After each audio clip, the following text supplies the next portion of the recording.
नमस्कार, आप देख रहे हैं बीड न्यूज़ आप तक।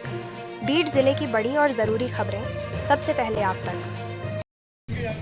शहर के नौजवानों की तरफ से आज तालीमी बेदारी प्रोग्राम के तहत यहाँ पर मुनक्कद इस प्रोग्राम के में हमारे मौलाना सफदर साहब, मौलाना नज़ीर साहब, इस प्रोग्राम के आयोजक खदीर भाई अभी जिन्होंने बात की वो क्रांतिकारी शिक्षक संगठन के शाहिद कादरी साहब, एडवोकेट जावेद साहब और तमाम ही इस मोहल्ले के नौजवानों, बुजुर्गों और प्यारे बच्चों, आज इस्लामपुरा बाबा चौक की सरजमीन से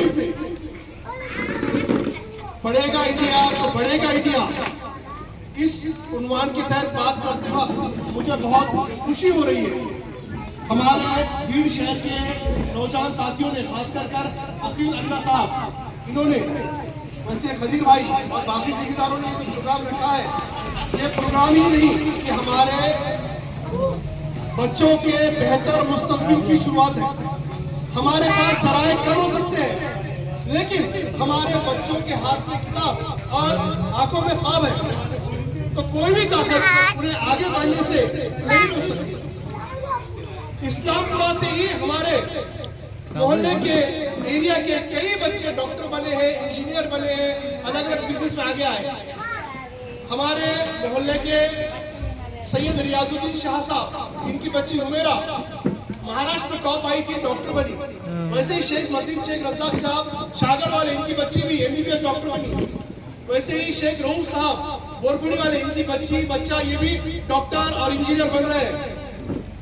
और ऐसे ही बहुत सी मिसालें हैं जो हमारे मोहल्ले के जो बच्चे हैं वो अपने अलग अलग फील्ड में, अलग अलग शोबे में नाम कर रहे हैं।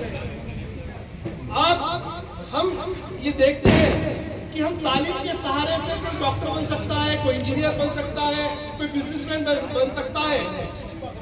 एक शेर कहा जाता है, मायूस मत होना कभी भी, कहीं भी तेरा भी नाम बन सकता है।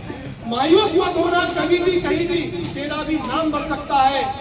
हौसले हो अगर बुलंद तो अखबार बेचने वाला बच्चा भी डॉक्टर एपीजे कलाम बन सकता है। यहाँ पर डॉक्टर एपीजे कलाम तो इस मुल्क के राष्ट्रपति बने, साइंटिस्ट बने, बहुत ही गरीबी से, बहुत ही जो है तो पसमानदा हालत से आगे आए, उनका नाम रोशन किया। मैं समझता हूँ आज ये जो प्रोग्राम यहाँ होने जा रहा है, इससे जो है तो मोटिवेट होकर, उससे प्रेरणा लेकर कोई बच्चा आगे आता है, इस प्रोग्राम की बहुत बड़ी कामयाबी होगी। हमारे बच्चों के, हमारे जो मोहल्ला है इस्लामपुरा, तो यहाँ के बच्चों में हुनर है, काबिलियत है, टैलेंट है और मेहनत और जिद है। सिर्फ जरूरत है उन्हें बढ़ावा देने की, उन्हें सपोर्ट करने की, और ये सपोर्ट करने का काम यहाँ पर शाह अल्पसंख्यक बहुउद्देशीय सेवाभावी संस्था के ये जो प्रोग्राम है इसके जरिए से होगा, ये उम्मीद मुझे है। यहाँ पर मौलाना सफदर साहब हमेशा कहते हैं कि यहाँ पर हमें हमारे हमवतन भाइयों के साथ मिलकर हमेशा कंधे से कंधा लगाकर तीन शोबे में, तीन फील्ड में काम करना है। तालीम, जिससे जो है तो हमारी तरक्की होगी। उसके बाद जो है तो तिजारत से कौम की गुर्बत दूर होगी, माली हालत अच्छी होगी। और तीसरा है तंजीम। हम अगर तंजीम बनाएंगे, जैसे ये तंजीम है, संगठन है, एनजीओ है, उसी तरह से हम अलग अलग एनजीओ बनाएंगे, संगठन बनाएंगे, तंजीम बनाएंगे और उसके तहत अगर प्रोग्राम लेंगे तो इंशाअल्लाह तालीम की जो बेदारी है वो आएगी। अभी जैसा यहाँ पर शाहिद कादरी साहब ने कहा कि यहाँ पर कुछ भी हो, अलग अलग स्कीम्स है, ये बात उन्हें बताइए कि ये शायद में काफी तकलीफ हुई, अलग अलग स्कीम्स आते हैं, तो उन स्कीम में जो है तो तालीम कम होने की वजह से काफी तकलीफ, काफी परेशानी आती है। तो ऐसे में मैं नौजवानों से ये अपील करूंगा कि वो हमारे जो छोटे बच्चे हैं उनके लिए रोल मॉडल बने।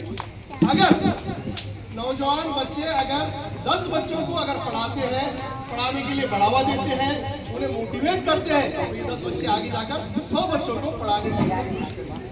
अगर किसी जो है तो कैपेसिटी है, गुंजाइश है, तो वो अगर स्कूलों में बच्चों को अगर स्कूल की किट देते हैं, दफ्तर देते हैं, पेन देते हैं, कापियाँ देते हैं, तो बच्चों में अलग अलग जो है तो तालीम की वजह से जो ड्रॉप आउट हो रहा है वो ड्रॉप आउट का परसेंटेज कम होगा, बच्चे आगे बढ़ेंगे। अलग अलग स्कॉलरशिप है माइनॉरिटी के लिए, काफ़ी स्कीम्स आए हैं, वो स्कीम पे अगर हम वर्कशॉप रखते हैं, उन्हें बताते हैं कि जैसा कि बांधकाम कामगार की योजना है, बांधकाम कामगार में काफ़ी जो लोग हैं हमारे मोहल्ले के बेटे, तो इसमें अगर उसकी नोंद है और उसका अगर रिन्यू है तो 1 लाख रुपए तक